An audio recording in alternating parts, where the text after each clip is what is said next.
আসসালামু আলাইকুম। এখন শুনবেন সংবাদ শিরোনাম।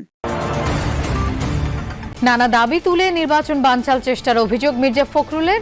ইসলামের কথা বলে বিভক্তি সৃষ্টির চেষ্টা করছে একটি দল, মন্তব্য সালাউদ্দিনের।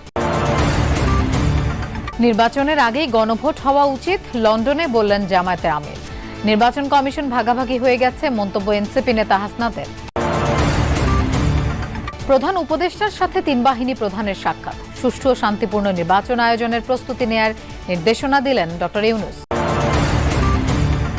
বিএনপি বিজেপির পাল্টাপাল্টি কর্মসূচি ঘিরে ভোলায় তুলকালাম, ঐক্য বিনষ্ট করার চেষ্টার অভিযোগ বাংলাদেশ জাতীয় পার্টির। শাহবাগে ৪৩তম বিসিএস নন ক্যাডার প্রার্থীদের সাথে পুলিশের সংঘর্ষ, বেশ কয়েকজন আহত, লং মার্চ টু যমুনা ঘোষণা। আবারও টেস্ট অধিনায়কত্বে ফিরছেন শান্ত, টেস্ট চ্যাম্পিয়নশিপের নতুন সাইকেলে ভালো করার আশা বিসিবির। আসসালামু আলাইকুম। এতক্ষণ দেখছিলেন সংবাদ শিরোনাম, এখন দেখবেন বিস্তারিত। ফেব্রুয়ারিতেই হতে হবে জাতীয় নির্বাচন, আর নির্বাচনের দিনই উঠতে হবে গণভোট, এমন মন্তব্য করেছেন বিএনপি মহাসচিব। তিনি বলেন, নানা দাবিতে নির্বাচন বানচালের চেষ্টা করছে ধর্মভিত্তিক একটি দল। তারা ৭১কে অস্বীকার করে ২৪কে প্রতিষ্ঠিত করতে চায়। জনগণকে বিভ্রান্ত করে বোকা বানিয়ে যে সংস্কার, তা মানে না বিএনপি। জানান, প্রস্তাবিত জুলাই সনদের মাধ্যমেই জাতিকে বিভক্ত করা হয়েছে। ৭ নভেম্বর ঘিরে জাতীয় প্রেস ক্লাবে জাতীয়তাবাদী মুক্তিযোদ্ধা দলের আলোচনা সভা। এতে অংশ নেন বিভিন্ন স্থান থেকে আসা মুক্তিযোদ্ধারা। উপস্থিত ছিলেন বিএনপি মহাসচিব সহ দলের কেন্দ্রীয় নেতৃবৃন্দ। আলোচনায় মির্জা ফখরুল ইসলাম আলমগীর বলেন, বর্তমান সংকট তৈরি করেছে অন্তর্বর্তী সরকার। নির্বাচনের আগে গণভোটের সুযোগ নেই। তিনি বলেন, পরিকল্পিতভাবে কিছু গোষ্ঠী ৭১কে ভুলিয়ে দিতে চায়, অস্বীকার করতে চায়।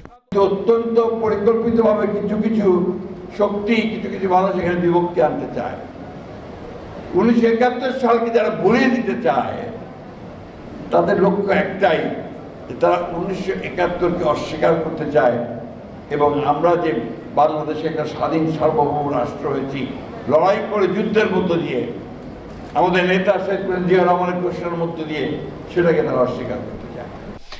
জাতীয় নির্বাচনের আগে গণভোট না হলে এর কোনো মূল্য নেই বলে মন্তব্য করেছেন বাংলাদেশ জামায়াতে ইসলামের আমির ডাক্তার শফিকুর রহমান। শুক্রবার যুক্তরাষ্ট্র থেকে বাংলাদেশে ফেরার পথে পূর্ব লন্ডনে এক সংবাদ সম্মেলনে একথা বলেন তিনি। দাবি করেন, ক্ষমতায় গেলে দেশ থেকে দুর্নীতি দূর করবে জামায়াতে ইসলামী, প্রবাসীদের ভোটাধিকার নিশ্চিত করবে বলেও জানান তিনি। গুম খুনের অভিযোগে অভিযুক্ত ২৫ সেনা কর্মকর্তা ভয়ানক মানবাধিকার লঙ্ঘন করেছে, এমন মন্তব্য করেন জামায়াতের আমির। একটাই প্রত্যাশা যে সমাজে কোনো অনিয়ম এবং বৈষম্য থাকবে না, আর সকল অনিয়ম এবং বৈষম্যের মূলে হচ্ছে দুর্নীতি। এই যে সকল ক্ষেত্রে দুর্নীতির মহাশ্রয় লাভ, এইটাকে যদি গোলা টিপে ধরা না যায়, এই সমাজ বাঁচবে না। এই সমাজ বেঁচে থাকলে একটা ক্ষণভঙ্গুর সমাজ হিসাবে বেঁচে থাকবে। এরকম সমাজ তো কোনো দেশের নাগরিক কামনা করে না। নির্বাচন কমিশন ভাগাভাগি হয়ে গেছে বলে মন্তব্য করেছেন এনসিপির দক্ষিণ অঞ্চলের মুখ্য সংগঠক হাসনাত আব্দুল্লাহ। দুপুরে বরগুনা জেলায় দলীয় কার্যক্রম গতিশীল করার লক্ষ্যে আয়োজিত সমন্বয় সভা শেষে সাংবাদিকদের কথা বলেন তিনি। হাসনাত আরও বলেন, নির্বাচন কমিশনের মার্কা সংযুক্তি না করার বিষয়টি মধ্যযুগীয়ভাবে নিয়ন্ত্রণ করা হচ্ছে। এ সময় আসন্ন সংসদ নির্বাচন স্বচ্ছ ও নিরপেক্ষ হওয়ায় শঙ্কা প্রকাশ করে তিনি বলেন, নির্বাচন কমিশন তার অবস্থান পরিবর্তন করেছে স্বেচ্ছাচারীভাবে। নির্বাচন কমিশনের প্রস্তুতি, নির্বাচন কমিশন যেভাবে ভাগাভাগি হয়ে গেছে বিভিন্ন দলের মধ্যে, তারা আসলে কতটা নিরপেক্ষ থাকবে, এটা আসলে আপনারা নিজেরাও পর্যবেক্ষণ করবেন।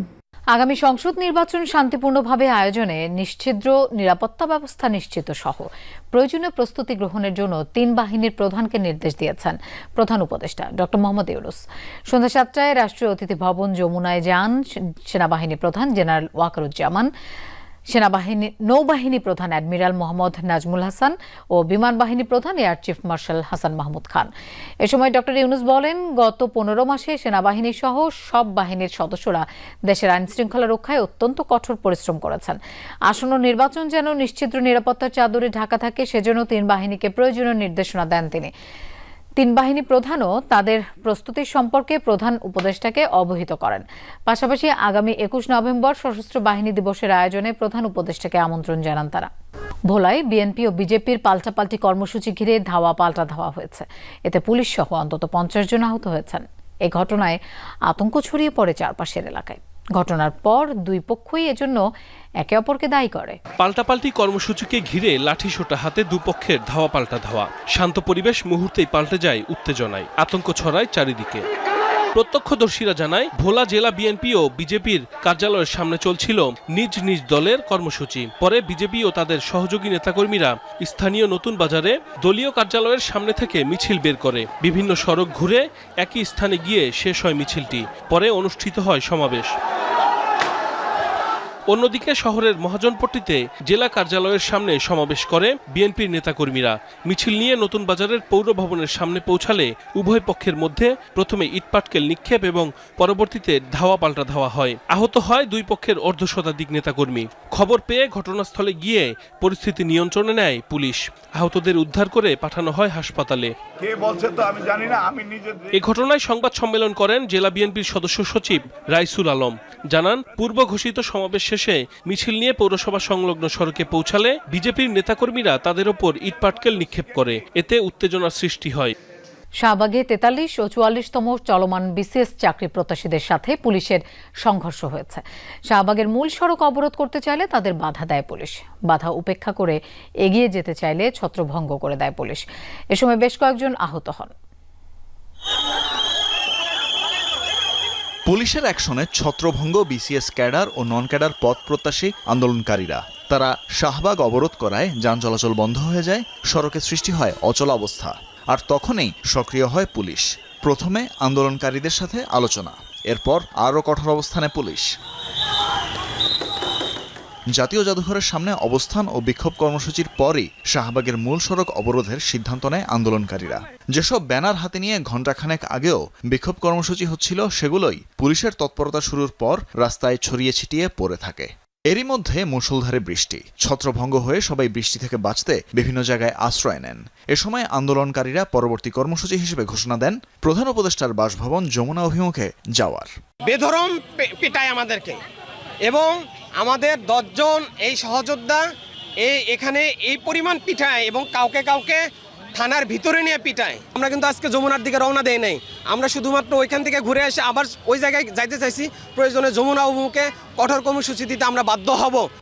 আন্দোলনকারীরা জাদুঘরের সামনে বিক্ষোভের সময় বাংলাদেশ সিভিল সার্ভিসে যোগদানে ৪৩ ও ৪৪তম সহ চলমান সব বিসিএস পরীক্ষায় অংশ নিয়ে বৈষম্যের শিকার হওয়ার অভিযোগ করেন। 23-এর বিধির যে সংশোধন লাগবে, সেটা চিফ অ্যাডভাইজারের অফিসে যে মুখ্য সচিব আছে সিরাজউদ্দিন মিয়া, উনি হচ্ছে কি সেটা কার্যকর করতেছে না। আবারও বাংলাদেশের টেস্ট অধিনায়ক নাজমুল হোসেন শান্ত। 3 ফরম্যাটে 3 জন অধিনায়ক তত্ত্বে বিশ্বাসী না বলে গত জুনে শ্রীলঙ্কার বিপক্ষে টেস্ট সিরিজ শেষে অধিনায়কত্ব ছেড়েছিলেন শান্ত। তবে আবারও শান্তকে রাজি করিয়ে চলতি টেস্ট চ্যাম্পিয়নশিপ সাইকেলের জন্য দায়িত্ব দিয়েছে বিসিবি। এমন আস্থার প্রতিদান মাঠে দিতে চান বলে জানিয়েছেন শান্ত। আমি বাংলাদেশ দলের অ্যাজ এ টেস্ট ক্যাপ্টেন হিসেবে স্টেপ ডাউন করছি। আমি টেস্ট ফরম্যাটে আর কন্টিনিউ করতে চাই না। চলতি বছরের জুনে শ্রীলঙ্কার বিপক্ষে টেস্ট সিরিজ হারের পর এভাবেই বনেদি ফরম্যাটের ক্রিকেটের নেতৃত্ব থেকে নিজেকে সরিয়ে নেওয়ার কথা জানান নাজমুল হোসেন শান্ত। 14 ম্যাচে টাইগারদের নেতৃত্ব দিয়ে সর্বোচ্চ 5টি টেস্ট জিতে সফল অধিনায়ক হিসেবে সবার উপরে এই ক্রিকেটারের নাম। তবে ড্রেসিং রুমে 3 অধিনায়ক থাকার প্রয়োজন নেই জানিয়ে সে সময় দলের ভালোর জন্য নেতৃত্ব থেকে সরে যাওয়ার কথা জানান শান্ত। টোটালি টিমের বেটারমেন্টের জন্য এই ডিসিশনটা আমি নিয়েছি। এরপরে বাংলাদেশ আর টেস্ট খেলেনি, যে কারণে বিসিবির প্রয়োজন পড়েনি টেস্ট অধিনায়ক ঘোষণা করার। তবে 2025-2027 টেস্ট চ্যাম্পিয়নশিপ চক্রে নাজমুল শান্তর উপরই ভরসা রাখছে বোর্ড। বিসিবি সভাপতি আমিনুল ইসলাম বুলবুল এক বিজ্ঞপ্তিতে তা নিশ্চিত করেন।